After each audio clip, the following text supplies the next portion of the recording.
মতো হও মুগ্ধতা ছাড়া পড়ার সময় পড়তে হবে, সময় বুঝে চলতে হবে।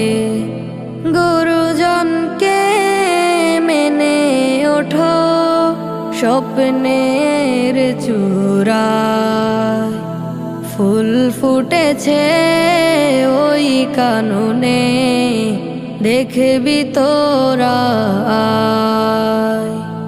যার সুবাসে মুগ্ধ সবাই শহর নগর গায়।